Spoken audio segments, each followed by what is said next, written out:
¿Por qué se fundó Wikipolítica? Wikipolítica se fundó en 2012. Realmente empezó a finales de 2011 con una idea que teníamos de llamarla Wikipartido, y básicamente nuestro principal objetivo era formar un partido político que no tuviera los vicios de lo que ahorita los partidos políticos tienen.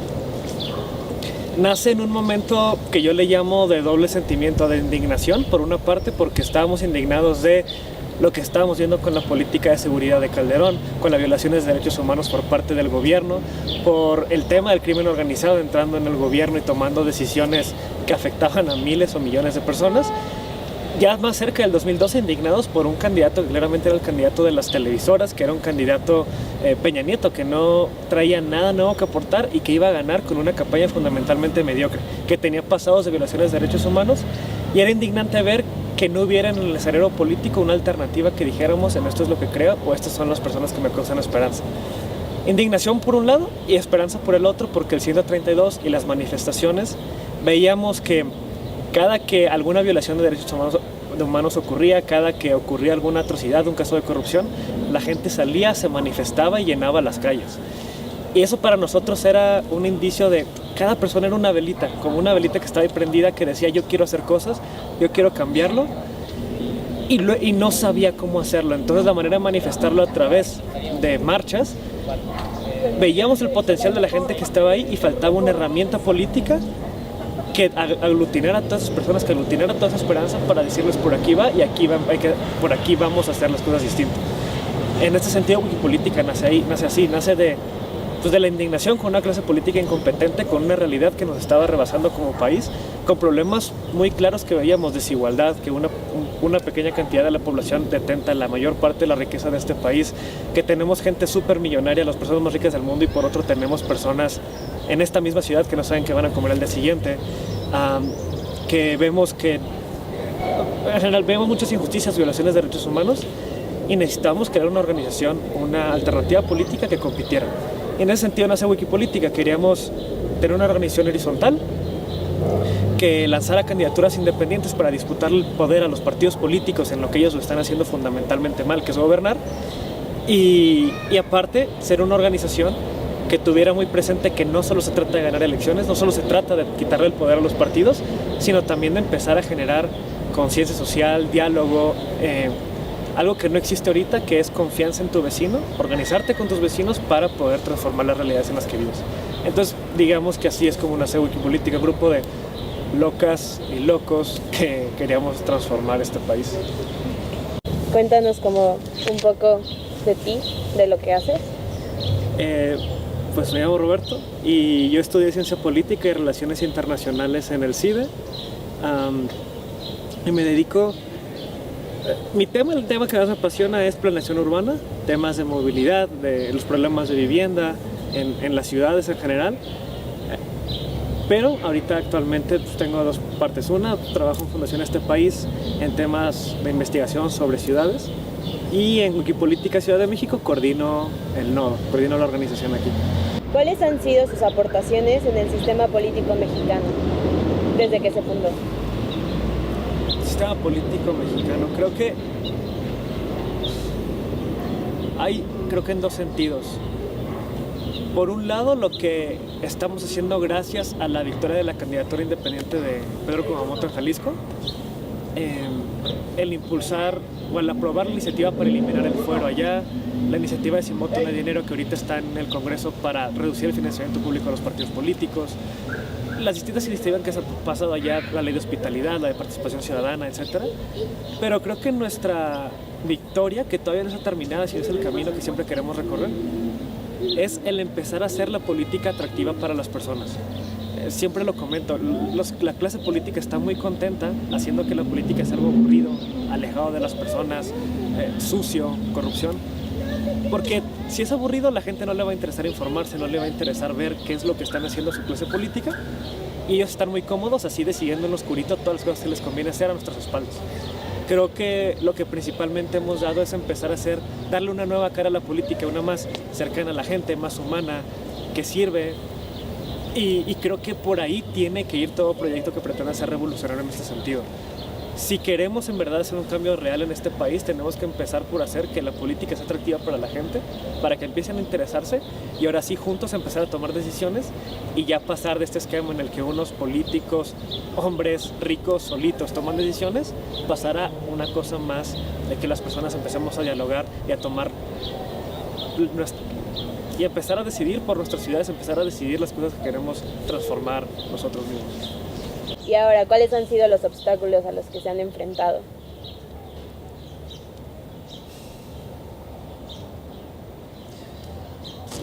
A ver, uno muy claro que lo hemos visto siempre, tanto cuando lanzamos candidaturas independientes en el 2015, como al momento de empezar a hablar y acercarnos a las personas y platicarles de Sin Voto No Hay Dinero o platicarles de lo que somos.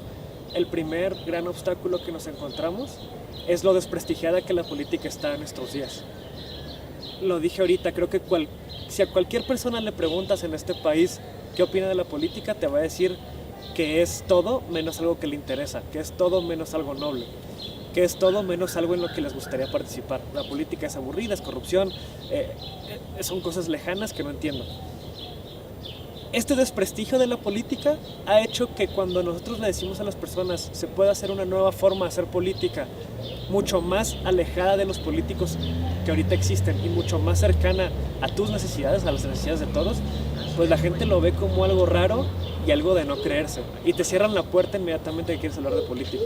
Creo que estamos cambiando eso, estamos empezando a transformar la conciencia de lo que es la política en general para las personas, pero es un obstáculo gigantísimo. Lo desprestigiada que está la política ahorita hace que las personas rechacen de entrada todo lo que pretenda transformar algo en este sentido.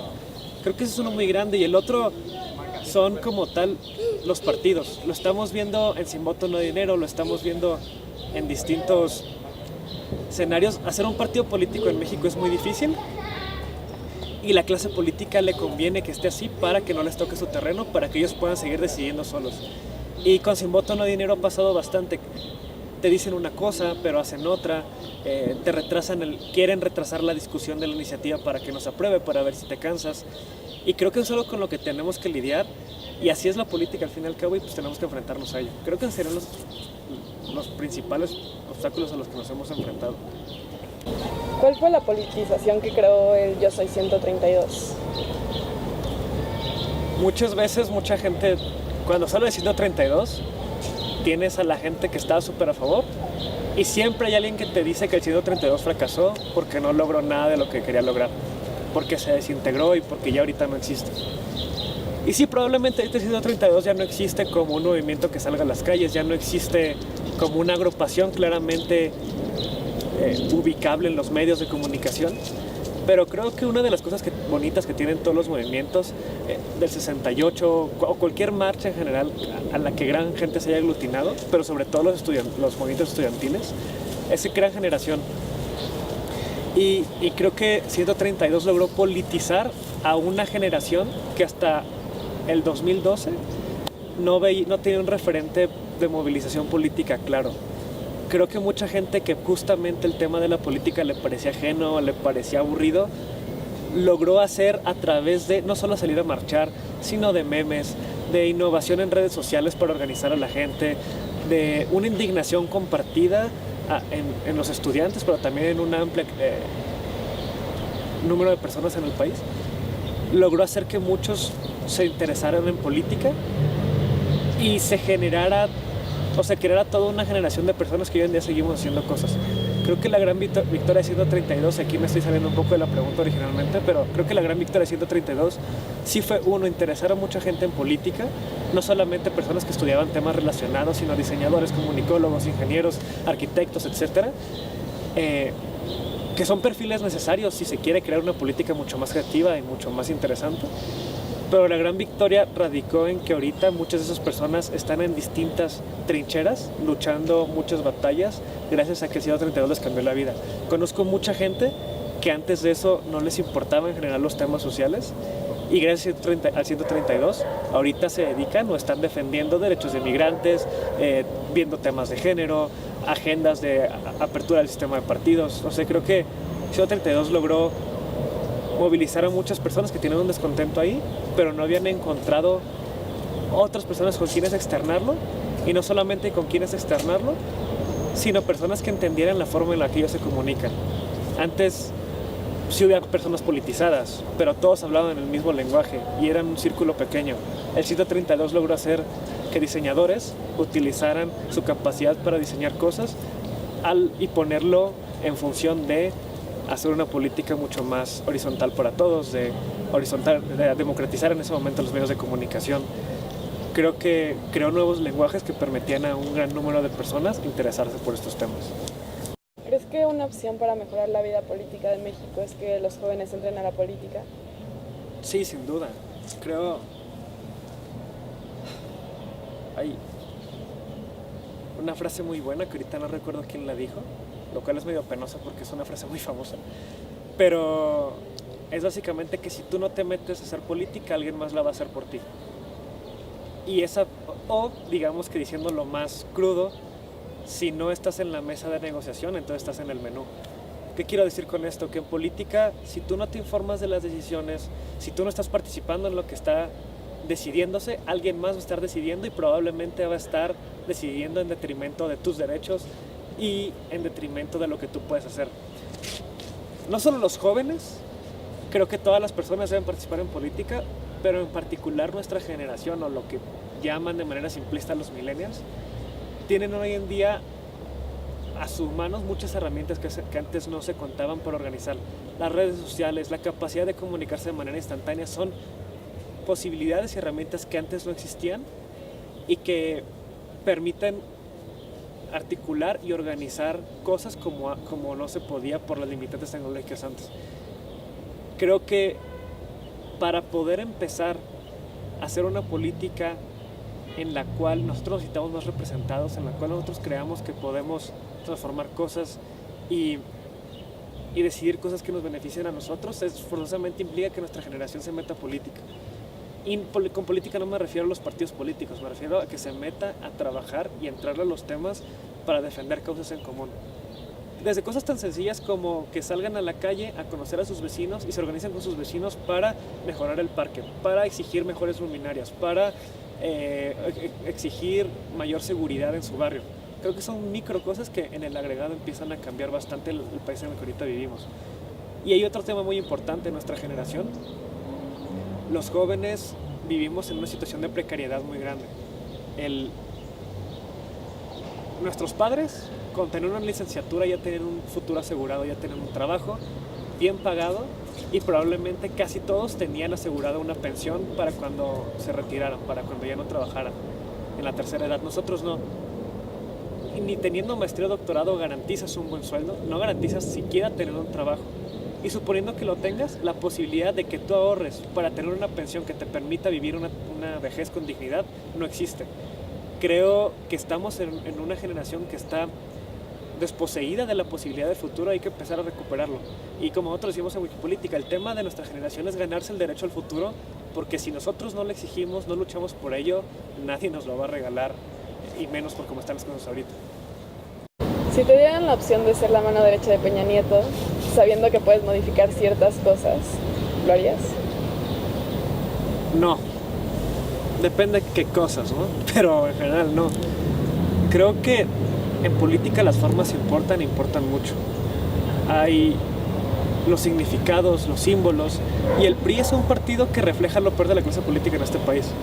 Todos los partidos tienen algo de priista, pero el PRIismo lo inventó, y le llamamos así por el PRI, esta idea de que la política sí tiene que servir para que los políticos se hagan ricos, que la forma de convencer a la gente no pasa por las ideas, sino pasa por dar dinero.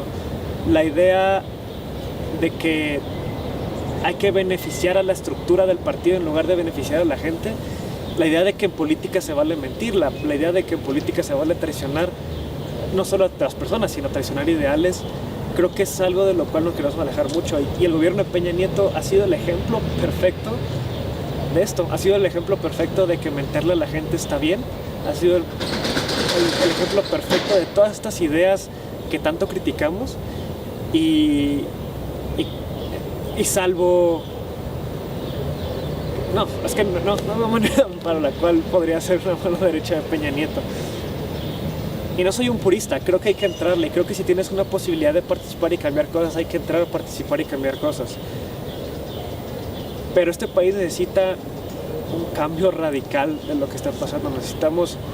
No es posible que vivamos en un país en el que es normal que gente se muera que se muera todo el tiempo personas por enfrentamiento del crimen organizado del gobierno, que no sepamos cuántos desaparecidos hay, que cada semana salgan fosas de cadáveres, que los gobernadores puedan endeudar a los estados, corromperse, robar, darle agua destilada a niños en lugar de quimioterapias y no pase nada. Creo que el PRI y el gobierno de Peña Nieto han representado todo eso. Y creo que nuestro país necesita un cambio fundamental y una refundación para poder empezar a hacer transformaciones reales. Entonces, ya respondiéndolo, me convenzo todavía más, no hay manera que pudiera ser mano derecha de Peña Nieto. ¿Qué consejo le darías a los jóvenes?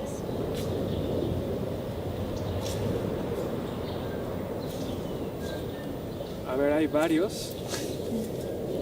Que luego dar consejos suena como si estuviera en una posición arriba más chida que los demás y pudiera dar consejos, pero digamos que cosas que me han servido a mí. Creo que la primera es ser muy empático. Muchas veces creemos que la realidad del país es la realidad que nosotros vivimos, la que nos toca experimentar día con día, y se nos hace muy fácil juzgar a otras personas que vienen de otros contextos que no hemos vivido, que tienen problemas que seguramente a nosotros nos ha tocado experimentar. Y creo que es algo que falta en nuestra sociedad. Vivimos en una época en la que es muy fácil recurrir en la que es muy natural para las personas recurrir al juicio fácil, al odio, a simplificar o hacer de la otra persona medio un enemigo si no está de acuerdo conmigo. Y creo que esta sociedad necesita un poco más de diálogo, y el diálogo pasa por tener empatía, por reconocer que la otra persona es una persona digna, que tengan que escuchar y que probablemente, aunque esté en contra de esa persona en el 90% de sus opiniones, puede haber algo de valioso que yo puedo sacar, y que del diálogo pueden salir cosas interesantes que a la larga igual y no implica que coincidamos en todo al final, pero sí podemos encontrar que hay algunas pocas cosas en las cuales estamos de acuerdo y en las cuales podemos convivir e impulsar juntos. Y para eso se necesita empatía y ponerse en los zapatos del otro. Creo que es algo que nuestra generación, o en estos momentos, en estos tiempos, hace falta mucho, sobre todo con el nacimiento de Trump, el auge de Trump y esta política del odio. Otra, creo que ser pacientes. Muchas veces como que estamos muy acostumbrados en nuestra generación a la inmediatez, a todo rápido, a que si compro en Amazon y me llega en un día, a que quiero ver, a que mando un mensaje y me tienen que responder al instante. Como estamos acostumbrados a todos estos medios que nos garantizan velocidad, cada día más nos acostumbramos a que las cosas pasen ya. Y muchas veces podemos descubrir que las cosas que valen la pena son probablemente las que tardan más en llegar, para las cuales tengo que ser paciente y tengo que construir no en un día, en 2 o en semanas, sino en meses o en años. Y esos son los frutos que a la larga se sienten mejor, que valen más la pena, que llenan más a las personas. Y en gran medida eso también es hacer política, es entender que no todo va a ser como yo quiero, cuando yo quiero, y voy a romper el diálogo si no pasó lo que yo quería en el tiempo que yo quería.